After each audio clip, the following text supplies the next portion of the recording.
Shalom Bapak Ibu Saudara sekalian yang ada di rumah, selamat datang di channel Telios. Sekali lagi kami para tim pastoral, para pelayan menyapa saudara dari channel ini. Berharap kita semua ada dalam kondisi baik-baik saja. Amin. Kita percaya bahwa dalam hari-hari kita Tuhan akan selalu memelihara kita. Amin. Percayalah dengan iman kita bisa melihat hari depan yang penuh dengan pengharapan. Selamat datang di GBI Telios. Kami mengucapkan selamat juga untuk mengikuti 10 hari Pentakosta. Kita menanti lawatan Tuhan terjadi baik dalam keluarga kita, dalam kehidupan kita, bahkan dalam gereja kita bersama, yaitu GBI Telios. Amin. Mari sama-sama kami mengundang Bapak Ibu untuk masuk dalam ujian penyembahan. Kita akan merasakan hadirat Tuhan bersama-sama. Tuhan tidak terbatas dengan ruang dan waktu. Mari kita nikmati hadirat Tuhan dimanapun Bapak Ibu Saudara ada saat sekarang ini. Mari sama-sama kita masuk ke dalam hadirat Tuhan. Kita nikmati kasih-Nya, kita nikmati kebaikan-Nya. Terima kasih Tuhan Yesus, terima kasih, terima kasih. Amin. Kami bersyukur Tuhan, sebab Engkau baik Bapa. Amin.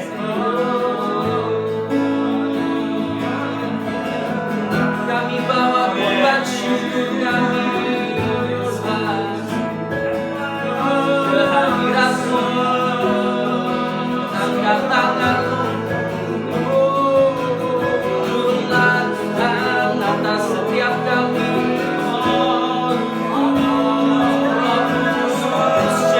Sebab Tuhan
baik.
Kau mulia, tenanglah jiwaku, tenanglah jiwaku, aman bersamamu. lebih dari harta, Lebih dari harta, Kaulah segalanya. tenang jiwa, Tenanglah jiwaku dalam hadiratmu. Kau tunjukkan kasih setiamu. Kau menyediakan yang ku perlu. Kau setia, kau mulia, dulu, sekarang, dan selamanya. Kau tunjukkan kasih setiamu. Kau menyediakan yang ku perlu. Kau setia, kau mulia, Bapa, kau setia.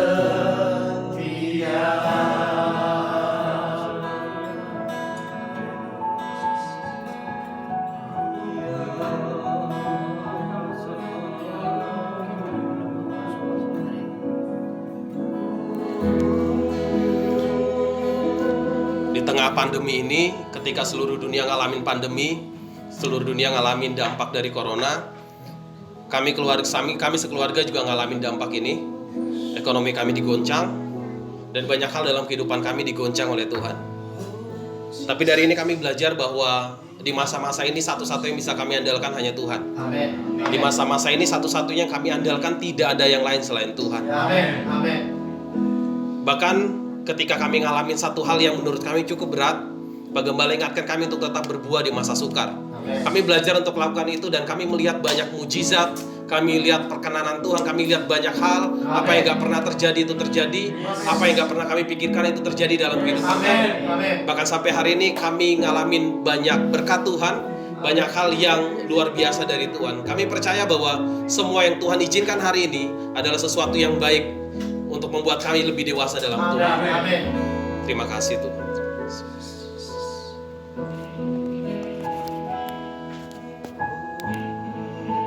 Pandemi yang kami alami, yang kita semua alami bersama, ini sempat menyita perhatian kami, terutama kami sekeluarga. Kami sempat ragu bagaimana kami bisa melewati fase-fase sulit seperti saat ini. Tapi kami selalu diingatkan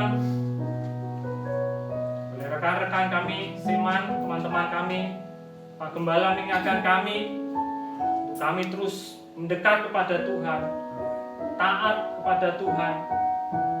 Dan kami bisa rasakan di saat tekanan hidup itu menghimpit kami, seperti tidak ada jalan keluar, ternyata Tuhan telah sediakan segalanya yang terbaik buat anak-anaknya. Kami dimampukan melalui ini semua. Hingga saat ini kami semua bisa menghadapi ini. Kami bisa berkumpul bersama-sama memuji dan memuliakan nama Tuhan. Bahkan kami bisa berbagi tentang kebaikan Tuhan bagi orang-orang sekitar kami. Karena Tuhan Yesus sangat mengasihi kami, mengasihi kita semua. Bersama Yesus kita mampu melaksanakan segalanya. Bersama Yesus kita pasti menang. Amin. Amin. Seperti Bapa sayang anaknya, demikianlah Engkau mengasihiku. Kau jadikan biji matamu, Kau berikan semua yang ada padamu. Oh, seperti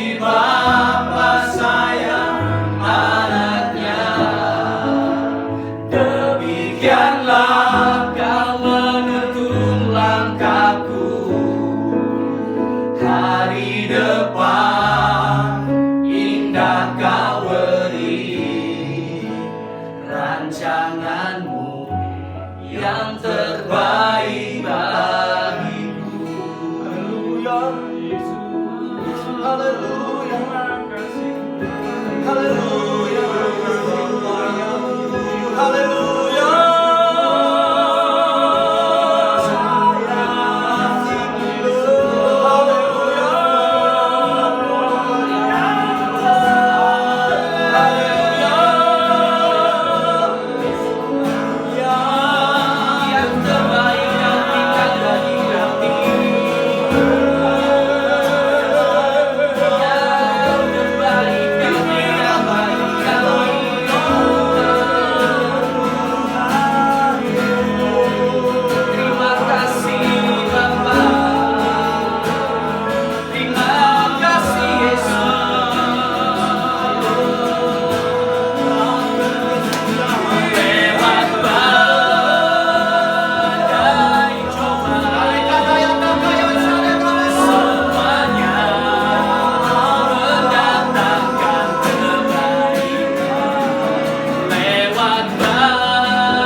Iman kami Tuhan berkata, Kau yang lingkupi setiap kami.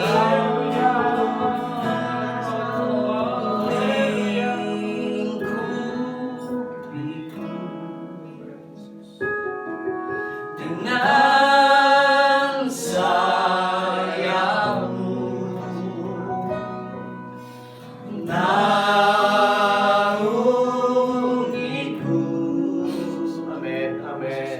Dalam kuasa-Mu, lingkupiku Tuhan, lingkupiku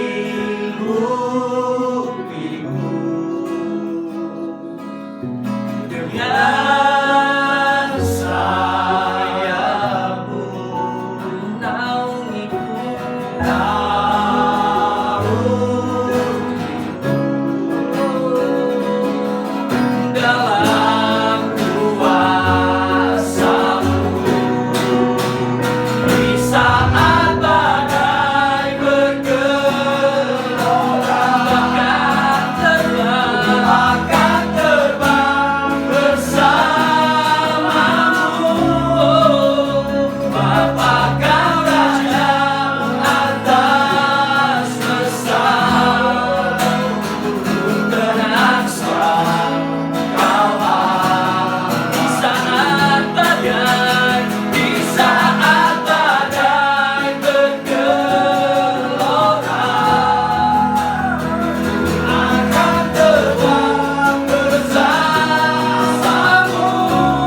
kami ada di dalam Engkau Tuhan,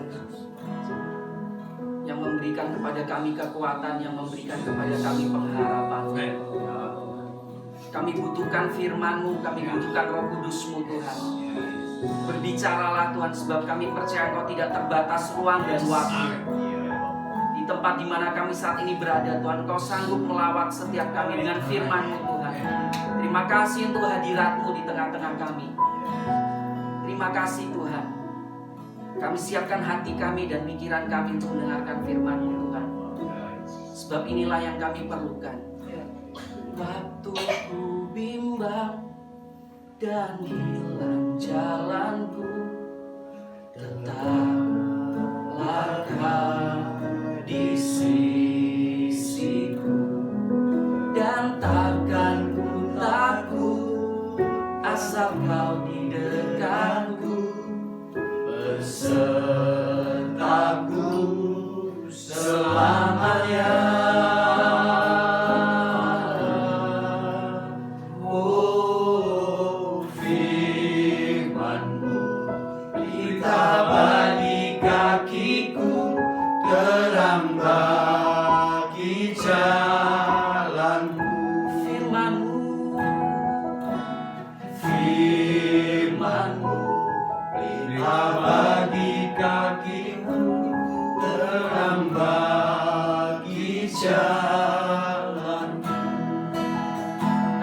Hati kami Tuhan masuk ke dalam hadirat-Mu.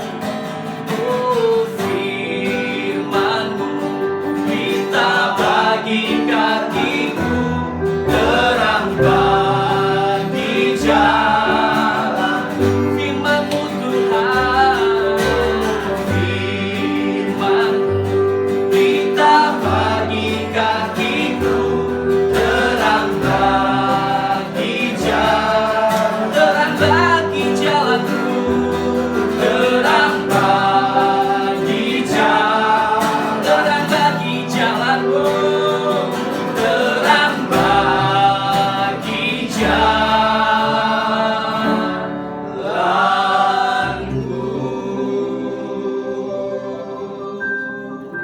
Ini hati dan pikiran kami Tuhan. Ini waktu kami serahkan ke dalam tangan-Mu. Berbicaralah Tuhan, sebab kami siap mendengarkan. Berbicaralah Tuhan, sebab kami siap untuk merenungkannya. Berbicaralah Tuhan, sebab kami mau untuk melakukan firman-Mu. Di dalam nama-Mu Tuhan, kami siap mendengarkan firman-Mu. Di dalam nama Tuhan Yesus, haleluya. Amin.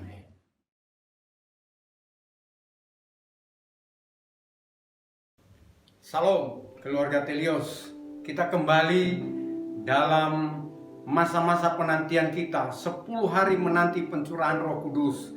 Hari ini hari yang pertama. Kita mau belajar bagaimana harus bangkit dalam roh. Bangkit dalam roh bukan sesuatu yang gampang. Sesuatu yang harus dikerjakan, digumulkan. Karena bangkit dalam roh adalah satu perubahan dari kehidupan daging kepada kehidupan roh. Ini sulit untuk dikerjakan kalau kita tidak bergumul bersama dengan Tuhan. Kalau kita tidak sungguh-sungguh mau mempersiapkan diri, maka kita akan gagal dalam meraih apa yang disebut dengan kebangkitan dalam roh.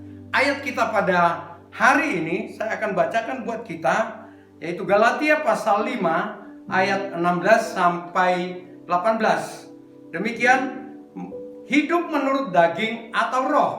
Maksudku ialah, hiduplah oleh roh, maka kamu tidak akan menuruti keinginan daging. Sebab keinginan daging berlawanan dengan keinginan roh, dan keinginan roh berlawanan dengan keinginan daging. Karena keduanya bertentangan, sehingga kamu setiap kali tidak melakukan apa yang kamu kehendaki. Akan tetapi, jikalau kamu memberi dirimu dipimpin oleh roh, maka kamu tidak hidup di bawah hukum Taurat. Saudara yang kasih Tuhan, jemaat yang dikasihi Tuhan, dalam penantian kita menanti dicurahkannya Roh Kudus pada akhir zaman ini, banyak orang yang bertanya, apakah masih ada orang yang mengalami dan merasakan pencurahan Roh Kudus? Masih adakah orang yang bangkit dalam roh? Apa hanya cerita 2000 tahun yang lalu seperti yang dialami murid-murid di loteng Yerusalem? Dan hari ini saya mau katakan buat saudara dan saya, bukan kebetulan kalau saudara dan saya boleh ada di penghujung zaman ini. Bukan kebetulan kalau saudara boleh ada saat ini. Karena kita akan menggenapi apa yang dituliskan oleh Nabi Yoel, bahwa pada akhir zaman ini semua, baik teruna-teruna, hamba-hamba akan mengalami kebangkitan dalam roh. Oleh sebab itu, kita harus memberikan diri kita, memberikan hidup kita untuk hidup di dalam roh. Karena apa? Keinginan daging akan berlawanan dengan keinginan roh. Karena keinginan daging membawa kita kepada kebinasaan.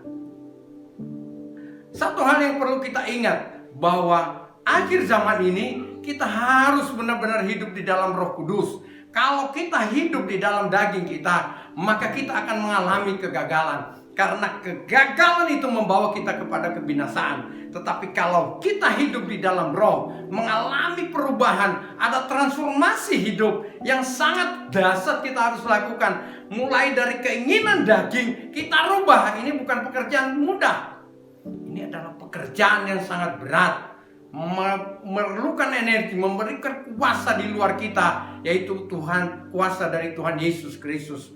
Oleh sebab itu banyak orang yang bertanya, baik jemaat, kalau begitu bagaimana cara kami untuk bangkit dalam roh?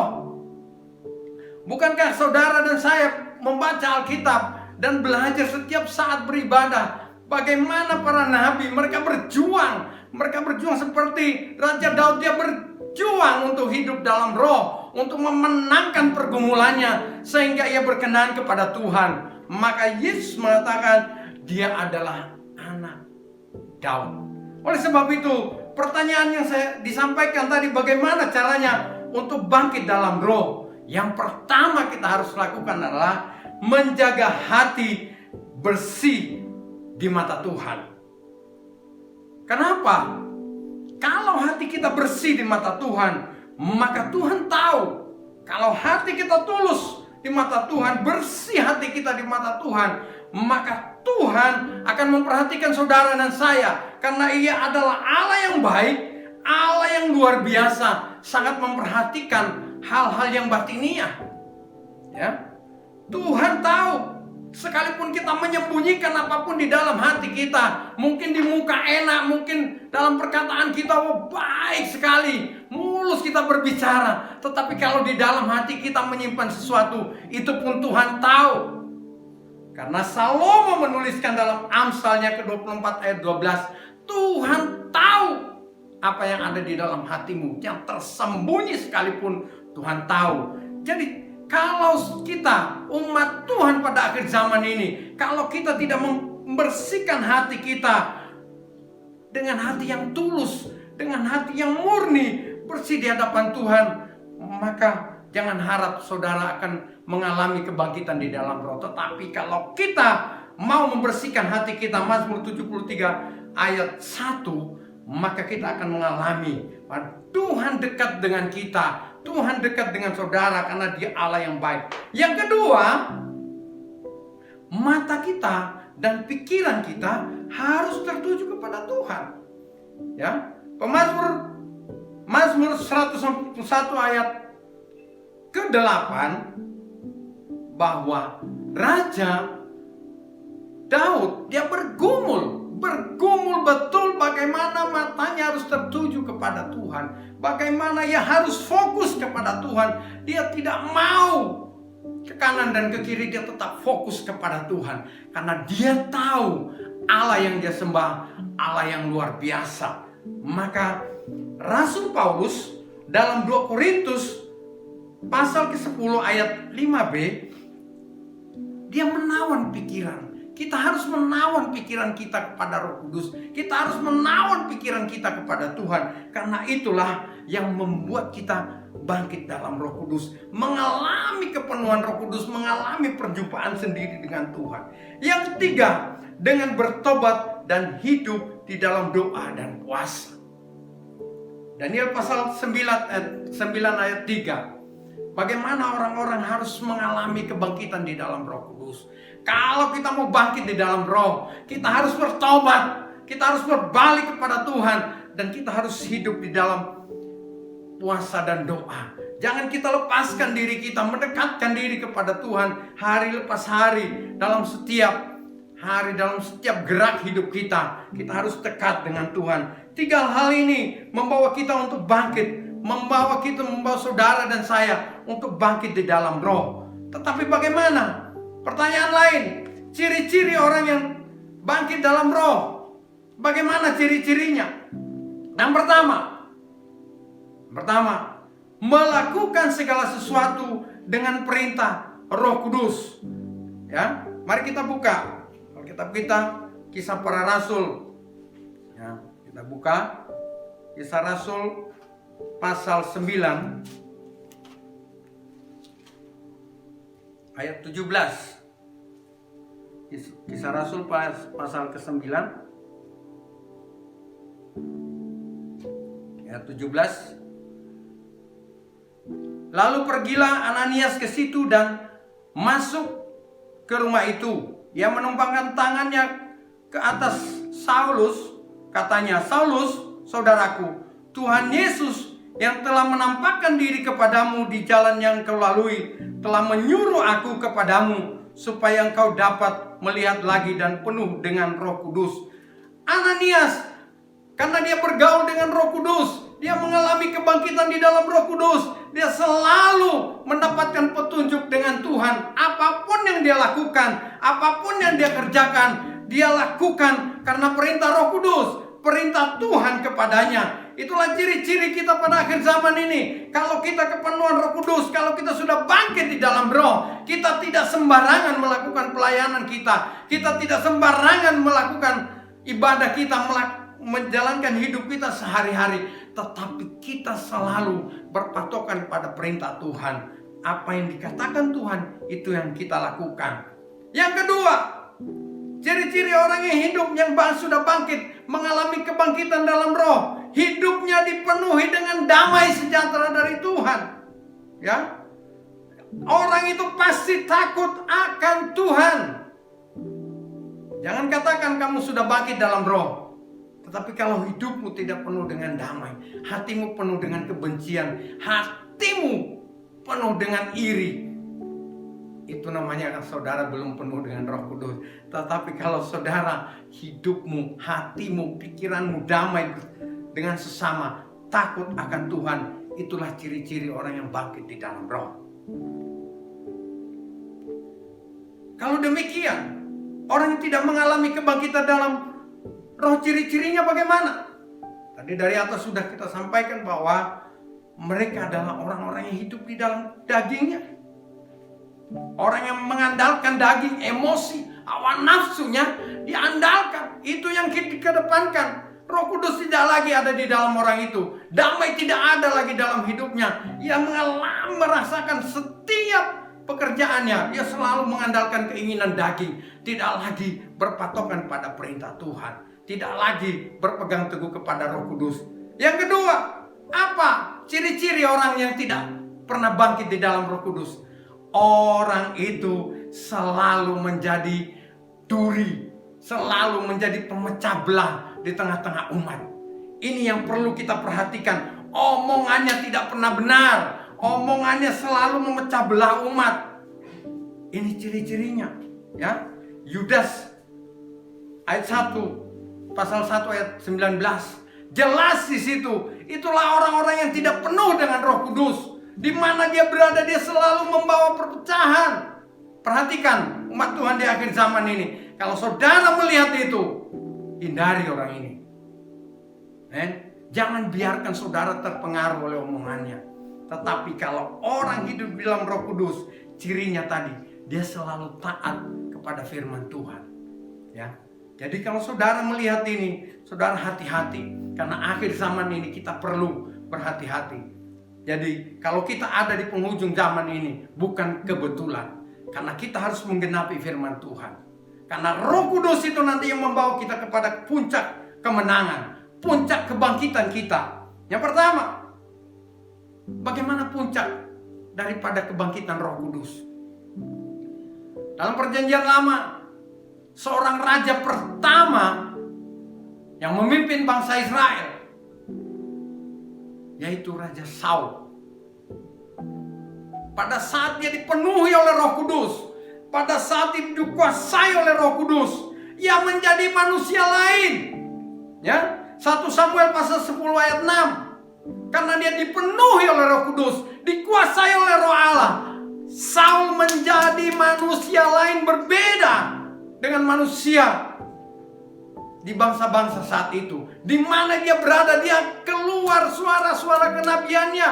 Dia berbicara tentang firman Tuhan. Itulah latar belakang seorang Saul yang dipilih oleh Tuhan. Tetapi begitu dia berkhianat, tidak taat kepada suara Tuhan, dia kehilangan roh itu. Ini yang perlu kita harus pegang teguh, kita harus perjuangkan, kita harus pergumulkan bahwa puncak kebangkitan Roh Kudus, kita harus menjadi manusia lain di akhir zaman ini, yaitu manusia-manusia yang harus menggenapi firman Tuhan. Karena puncak dari kepenuhan Roh Kudus nanti pada akhir zaman ini, Wahyu pasal 8 ayat 1, yaitu hening setengah jam di surga. Kenapa? Orang-orang yang penuh Roh Kudus. Karena orang-orang yang penuh Roh Kudus selalu menyembah Tuhan, selalu hidup dalam doa dan puasa, sehingga surga pun berhenti setengah jam. Inilah kegenapan daripada orang-orang yang penuh dengan Roh Kudus. Mereka orang-orang yang memelihara hidupnya, hidup dalam kekudusan, memberi hati dan pikirannya dikuasai oleh Roh Allah, dipimpin oleh Roh Kudus. Bukan hanya dipimpin, dikuasai oleh Allah sepenuhnya. Sehingga puncak dari itu adalah Wahyu pasal 8 ayat 1, yaitu pada saat mereka menyembah Tuhan di dalam roh dan kebenaran, surga berhenti setengah jam oleh doa orang-orang yang dikasihi Tuhan. Oleh sebab itu kata kuncinya untuk hari ini kita, jangan bodoh, ya. Mulailah dengan roh, akhirilah dengan roh. Sekali lagi saya katakan, jangan bodoh, mulailah dengan roh dan akhirilah dengan roh. Jangan saudara mengakhiri dengan daging. 9 hari lagi kita akan mengalami kepenuhan Roh Kudus. Kita akan merasakan, sekali lagi saya katakan, jangan bodoh, mulailah dengan roh dan akhirilah dengan roh. Amin.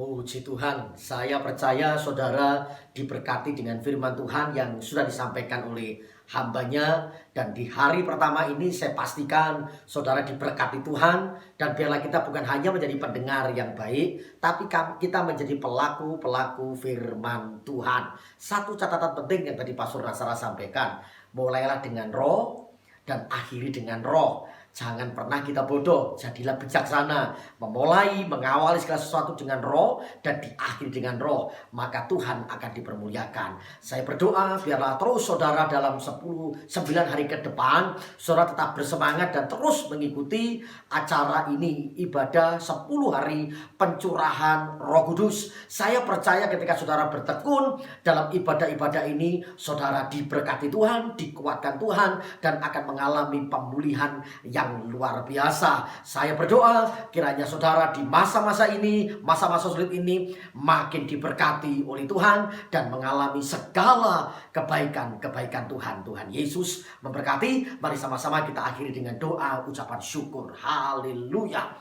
Bapa di sorga, terima kasih buat ibadah hari pertama untuk pencurahan Roh Kudus. Kami bersyukur untuk firman Tuhan yang sangat memberkati kami. Biarlah Tuhan, kami memiliki komitmen untuk kami berubah dan kami bangkit dalam roh dan kami hidup di dalam roh, supaya Tuhan berkenan atas kehidupan kami dan berikan kami semangat untuk kami mengikuti ibadah-ibadah dalam 10 hari Pentakosta ini, karena kami tahu ada berkat besar yang Tuhan sediakan bagi kami semuanya. Terima kasih buat hamba-Mu yang Tuhan sudah pakai untuk menjadi saluran berkat bagi kami semuanya. Kami mau akhiri Tuhan ibadah pencurahan Roh Kudus di hari pertama ini dengan ucapan syukur dalam nama Tuhan Yesus Kristus. Haleluya, haleluya. Amin. Tuhan Yesus memberkati.